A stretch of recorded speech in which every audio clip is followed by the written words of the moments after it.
Duh, iki gemake kapak iki. Potong paruh. Dipotong paruh. Dienggo apa?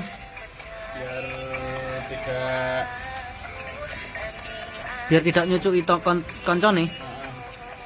Ini ternyata burung puyuh petelur itu harus dipotong paruhnya pakai soldir